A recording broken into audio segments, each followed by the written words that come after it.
The Galactic Council had made their decision. Prisoner 7743H, the human called Marcus Chen, would face the traditional sentence for attempting to steal a Class 7 hyperdrive core. 3 cycles alone in the containment sphere with a Vrexian apex hunter. Council Director Zix Thor watched through the observation dome as the human was thrown into the massive biodome, a carefully maintained ecosystem of purple vegetation and crystalline rock formations. The Vrexian, 12 feet of muscle, chitin armor, and razor-sharp claws, prowled somewhere in the artificial jungle below. The human appears calm, noted Sub-Director Krell, his antenna twitching nervously. Too calm. They always are before the reality sets in, Zixthor replied, mandibles clicking in what passed for Zenthari satisfaction. The Vrexian hasn't eaten in 6 cycles. This will be over quickly. They were wrong. Marcus assessed his situation with the practiced eye of someone who'd survived worse. The biodome was roughly 200 meters in diameter. Gravity felt close to Earth standard, maybe 1.1 G. The air was humid, oxygen-rich. Good. The purple foliage provided decent cover. And those crystal formations could be useful. He heard it before he saw it, the distinctive thud-thud-thud of something massive moving through the underbrush. The Vrexian emerged from behind a cluster of enormous fern-like plants, its 6 eyes fixing on him with predatory focus. Saliva dripped from its mandibles. Marcus didn't run. Instead, he sat down cross-legged and pulled something from his prison uniform pocket. A piece of dried meat he'd saved from his last meal. "Hey there, big guy," he said softly, holding out the offering. "You hungry?" The Vrexian paused, confused. In 10,000 hunts across 100 worlds, prey had never done this. "What is the human doing?" Krell asked, leaning closer to the viewing screen. "It's attempting communication," Zixthor said dismissively. "Pointless. Vrexians are engineered killing machines. They understand only hunger and violence. But something strange was happening below." The Vrexian approached slowly, cautiously. Its genetic programming screamed kill, but something in the human's body language, the relaxed posture, the steady breathing, the lack of fear scent, confused its predatory instincts. Marcus remained perfectly still as the creature's massive head came within inches of his hand. Its hot breath washed over him. Then delicately, almost gently, it took the meat. "There you go," Marcus murmured. "Not so scary, are you? Just hungry." He'd seen it before back on Earth. The way aggressive dogs responded to calm confidence.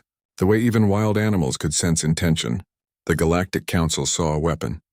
Marcus saw a living being that had probably never been treated as anything but a tool. Over the next hour, Marcus didn't try to escape or fight.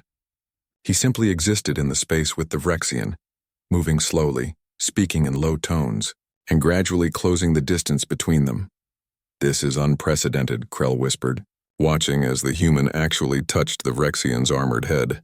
The predator's eyes had half closed, and a rumbling sound emanated from deep within its chest. Is it purring?" Zixthor's voice had lost all its earlier confidence. "Impossible.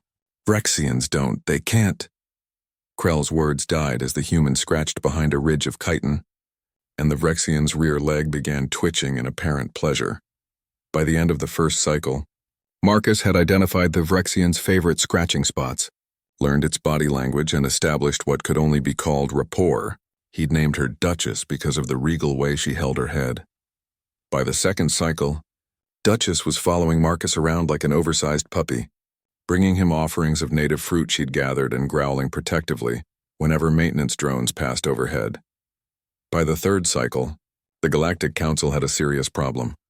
"We cannot release the human," Zixthor argued in the emergency session. "He was convicted of a serious crime." "We also cannot separate him from the Vrexian," Krell countered. "Look at the data. Her cortisol levels have dropped 60%.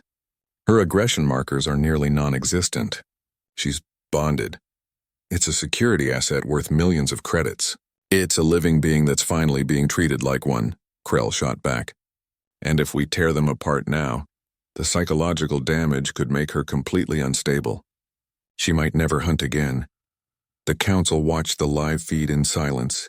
The human sat with his back against the Vrexian's side, using her as a backrest while he sketched in the dirt. She'd wrapped her tail protectively around him, her massive head resting on her claws, 6 eyes half closed in contentment. "What are the other species going to say?" someone asked quietly. when they learned that a human domesticated our most feared predator.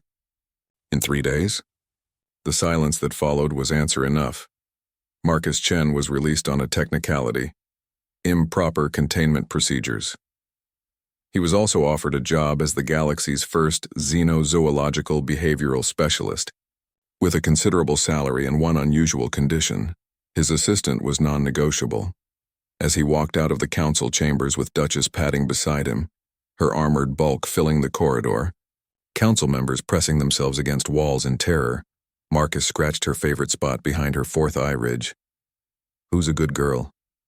Who's the galaxy's scariest good girl? Duchess's purr echoed through the station like distant thunder. Behind them, Zixthor watched in disbelief. What kind of species, he muttered. Looks at an apex predator and sees a pet. The kind, Krell said quietly, that turned wolves into dogs and then conquered their own world. Perhaps we should update our threat assessment of humans. To what level?